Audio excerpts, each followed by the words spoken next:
আজকে প্রচুর তাড়াহুড়ো রয়েছে, 9:30টার মধ্যে ঝটপট করে রেডি হই।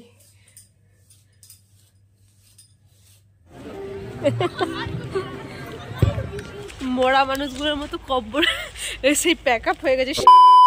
গুড মর্নিং সবাইকে, welcome back to my channel another new blog. তো আজ হচ্ছে বুধবার, এখন বাজে ঘড়িতে 8:45 মতো। ছেলে জাস্ট স্কুলে গেল আর আজকে প্রচুর হড়বড়ে আছে, ক্যামেরার অ্যাঙ্গেল সেট করে ভিডিও করার মতো সময় নেই।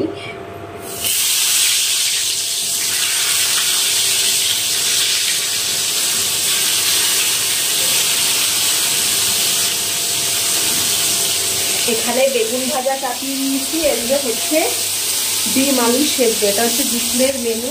আর এইখানে দেখো চার বিস্কুট রয়েছে, এটা আমি এখন খাবো। মানে আজকে প্রচুর তাড়াহুড়ো রয়েছে, 9:30টার মধ্যে অ্যানুয়াল প্রোগ্রাম শুরু হয়ে যাবে। তো আমাকে ওখানে যেতে হবে, ছেলে স্কুলে চলে গেছে, প্যারেন্টসদের যেতে হয় এটা আর কি।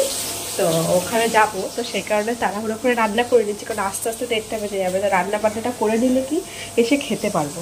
তাই এদিকে বেগুন ভাজা, এদিকে ডিম সেদ্ধ বসিয়েছি, এখন একটু চা বিস্কুট খেয়ে দেন পরে রান্নাগুলো করবো। ঝটপট করে রান্না বান্না করে কোনো রকমের বিছানাপত্র উঠিয়ে আজকে চলে যাবো। আজকে কোনো কাজ হবে না, তাই ভাবলাম যেমনটা হয় তেমনটাই শেয়ার করবো, যেমন যেমন যা হচ্ছে। এক্সট্রা করে দেখানোর তো কিছু নেই, যেটা হয় সেটাই শেয়ার করবো। তো চলো আগে চাটা খেয়ে নিই ঝটপট করে, তো চা খাওয়ারও সময় নেই। আর এদিকে মা সব সবজি কেটেই রাখে সকালবেলা। আজকে বলেছে লাউ ঘন্ট হবে, তাই আজকে লাউটা কেটে রেখে যাবে। কচি লাউ নিয়ে এসেছিলো, 2 দিন ধরে রাখাই ছিল। না এটা আজকে করতেই হবে, তাই আজকে বেগুন ভাজা, এখানে হবে লাউ ঘন্ট, ডিমের তরকারি, আর ফ্রিজে কিছুটা রবিবারের পনির রাখা ছিল, কালকে ভুলেই গেছিলাম, খিচুড়ি খেয়ে ফেলেছি। তো এটা ভেবেছি আজকে করবো। পনিরটা দিয়ে বাবার হয়ে যাবে, আমাদের ডিমের ঝোল বাবার পনির। এটা একটু জলে সেদ্ধ করে নিতে হবে, এত পরিমাণে শক্ত হয়ে গেছে। এবার এটাতে দেওয়া যাবে না, এটাতে ডিম আছে। বাবার জন্য অল্প সেদ্ধ করে তারপরে ভাজবো, কারণ প্রচুর হার্ড ফ্রিজে রেখে। তবে এটাকে জলে ভেজে রেখে দেবো। তারপরে চলো রান্না বান্নাগুলোকে ঝটপট সেরে ফেলি।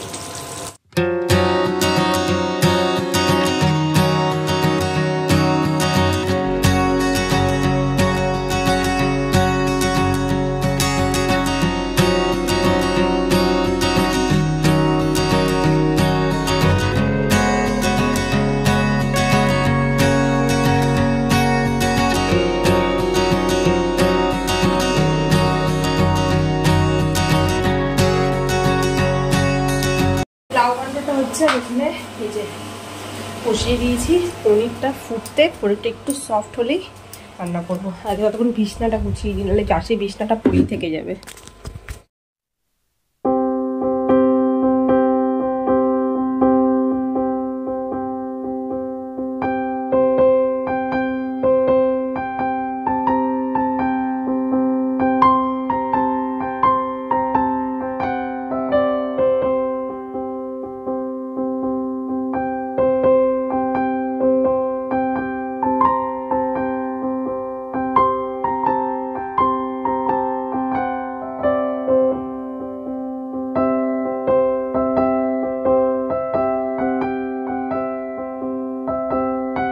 তোমাদেরও যদি কোনো সময় পনির শক্ত হয়ে যায় ফ্রিজে রেখে চামড়ার মধ্যে, তাহলে কিন্তু অবশ্যই তোমরা এই ট্রিক্সটা ইউজ করতে পারো। আমি অবশ্যই এটা ইউটিউব থেকেই শিখেছি।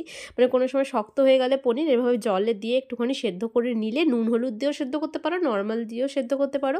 আমি নর্মালি সেদ্ধ করলাম, বেশ সফট হয়ে যায় কিন্তু একদম। আর দেখো পনিরগুলো কাটছি, তোমরা বুঝতেই পারছো কতটা নরম হয়ে গেছে। আর এগুলোকে এবার উঠিয়ে কড়াইতে দিয়ে দেবো, ভালো করে ভাজা ভাজা করে এটাকে একটা পোস্ত বানাবো। আর এদিকে ডিমের মশলাটা, কারণ ডিম আলুটা অলরেডি সেদ্ধ হয়ে গেছে, আর এদিকে মশলাটাও করে নেবো। তার জন্য পেঁয়াজ আর রসুন, কাঁচা লঙ্কা, আদা যেভাবে ডিমের ঝোল করা হয় সেভাবে করবো। তো সেই জন্য তাড়াতাড়ি করে এখানে দাঁড়িয়ে সব কিছু কেটে নিচ্ছি। এদিকে কালো জিরে ফোড়ন দিয়ে টমেটো আর পেঁয়াজ দিয়ে ভাজা ভাজা করে দিয়ে দেবো হচ্ছে পোস্ত বাটা। এবার এটাকে ভালো করে কষাবো, কষিয়ে ভেজে রাখা পনিরটা দিয়ে দেবো। আর এদিকে ভাত অলরেডি বসিয়ে দিয়েছি। এর থেকে তাড়াতাড়ি আমি আর কোনো রেসিপি খুঁজে পেলাম না পনিরের, কারণ পোস্তটাই তাড়াতাড়ি হবে, নাহলে আলু সেদ্ধ করতে এখন দিন খাবার হয়ে যাবে। অলরেডি 9:15 বাজে।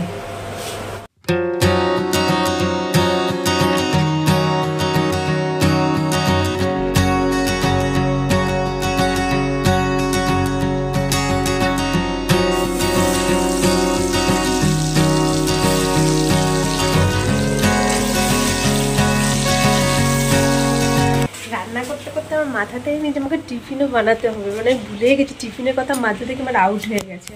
এখন আমি পরজলদি কী বানাবো সেটা ভাবতে ভাবতে হঠাৎ করে মনে পড়লো যে গোলা রুটি বানাই।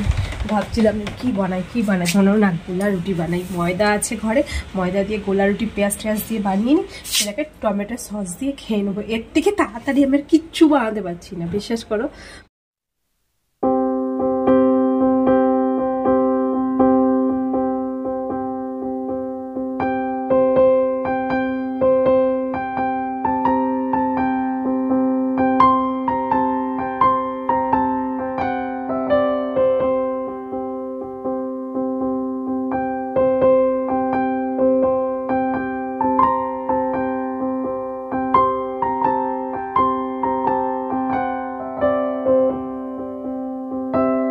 ফাইনালি 9:15টার মধ্যে আমার এই সব কাজকর্মগুলো কমপ্লিট। আজকে আর ঘর ঝাড় দেওয়া মোছা কিছুই হবে না, কারণ কি স্কুলে ছেলের যেতেই হবে, ওর ডিমান্ড, আর এটা আমার কর্তব্য, এটা আমি মনে করি। আজ এই চুড়িদারটাই পরলাম, আর সময় নেই শাড়ি পরার। শাড়ি পরলে আমি জানি ভালো হতো, বা শাড়ি পরার সময় নেই, আর রেডি হওয়ারও সময় নেই। অলরেডি 9:30 কিন্তু বেজেই গেছে, মানে আমার পৌঁছাতে 10টা বেজে যাবে। চল ঝটফট করে রেডি হই।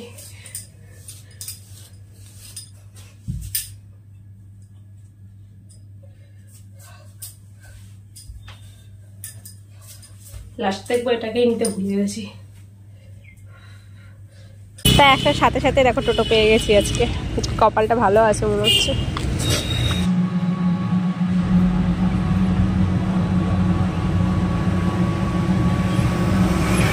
আমার স্কুল ঢুকতে ঢুকতে 9:45 মতো বাজে, 15 মিনিট হয়ে গেছে, অলরেডি স্টার্ট হয়ে গেছে প্রোগ্রাম। সেরকম কিছু না, ওই সবাই লাইন দাঁড় করে দিয়েছে, এদিকে কিন্তু ফ্ল্যাগ হোস্টিং চলছে, এদিকে অলরেডি প্যারেডের জন্য সবাই লাইন দিয়ে দাঁড়িয়ে আছে, এখনই স্টার্ট হবে। তো চলো একটু ছোটোবেলা থেকে আমরা সবাই ঘুরে আসি। Unity and coordination. It sets the tone of discipline and Blue House. Megha of class 9 is the house leader along with Anuranjan. This house is known for their sportive and intellectual skills.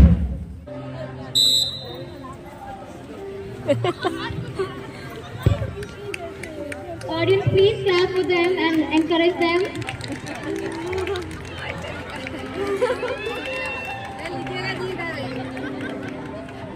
নিজেদের ছোটোবেলাটা তো মনে পড়েই গেল। যাই হোক, এদিকে 2:45 বেজে গেছিলো, খিদে পাচ্ছিলো, তাই দুজনে দুটো পাপড়ি চাট নিয়ে হাতে করে খেতে খেতে বাড়ি চলে এসেছিলাম। আর এসে না খেয়ে দিয়ে ঘুমিয়ে পড়েছি, আজ আর ক্লাসে যাইনি। এখন বাড়িতে ওই 5:30 পৌনে 6টা মতো, তো পরে টিউশন যেতে হবে। আর এদিকে দেখছি প্রচুর বাসন জমে গেছে, কারণ সকাল থেকে তো একটা বাসনও ধোয়া হয়নি, আর প্লাস যে রান্না বান্না করেই বেরিয়ে গেছিলাম, আজকে গ্যাসের টেবিলও পরিষ্কার করা হয়নি, সবটা পড়ে রয়েছে। তাই এদিকে বাসন মেজে গ্যাস ট্যাস পরিষ্কার করে দেন রেডি হয়ে টিউশন যাব। তো দেখো এদিকে কিন্তু আমার বাসন টাসন মাজা হয়ে গেছে, গ্যাসটাও পুরো পরিষ্কার করে নিয়েছি। আর এইসব কাজ করতে করতে কিন্তু আমি দুধটাও গরম করে নিয়েছিলাম। এদিকে দেখো কমপ্ল্যানটা গুলে নিয়েছি দুধের মধ্যে, এবার এটা গুল্লুকে দিয়ে দেবো, ও খেয়ে নেবে। আর অলরেডি কিন্তু রেডি হয়ে গেছে, ব্যাগ গোছানো হয়ে গেছে, ড্রেস পরা হয়ে গেছে, সবই হয়ে গেছে, শুয়ে আছে, বলে দুধটা খেয়ে বেরিয়ে যাব। এখন ঘড়িতে ওই বাজছে 6:15 মতো, কারণ আমাকেও রেডি হতে হবে, 6:30 থেকে টিউশন। 6:15 মধ্যে যদি না বেরোতে পারি তাহলে আর হয় না। দেখো 5 মিনিট মতো বাকি আছে এখনো। চলো রেডি হয়ে আগে টিউশনটা দিয়ে আসি ওকে। দেখো কেমন ঠান্ডা লাগতেছে বল, কেমন ঠান্ডা লাগছে বল, আগে বল কেমন ঠান্ডা লাগছে। ভালোই ঠান্ডা লাগছে, তুমি চল। প্রচুর ঠান্ডা আমাদের এখানে পড়েছে, আমাকে দেখে বুঝতে পারছো তো, মরা মানুষগুলোর মতো কব্বর সেই প্যাক আপ হয়ে গেছে, সাদা পড়েছে, আরো মনে হচ্ছে ওরকম। আর বাড়ি আসার সাথে সাথে মা ভেজে দিল গরম গরম পেঁয়াজ শাকের পকোড়া। আহা, এই শীতকালে পেঁয়াজ শাকের পকোড়া খেতে কিন্তু বেশ লাগে। আর এইসব পকোড়া টকোড়া কোনোদিনও আমি বানাই না, এগুলো সব আমার শাশুড়ি মাই বানায়। তো তাই মা ভেজে দিল, আর এখন গরম গরম পকোড়ার এনজয় করার পর এখানে বসে গেছি কুমড়ো কাটতে। আজকে রাত্রেবেলা তাড়াতাড়ি রান্না করে খেয়ে ঘুমাবো, কিন্তু আর কিছু ভালো লাগছে না, প্রচুর টায়ার্ড লাগছে। সো আজকের ব্লগটা এই পর্যন্তই থাক, দেখা হচ্ছে নেক্সট কোনো ব্লগে। আর আজকের ব্লগটা তোমাদের কেমন লেগেছে সেটা কিন্তু কমেন্টস করে জানাতে একদম ভুলো না। আর এই টাইপের ব্লগ দেখতে অবশ্যই কিন্তু চ্যানেলটাকে সাবস্ক্রাইব করে নিও। বাই।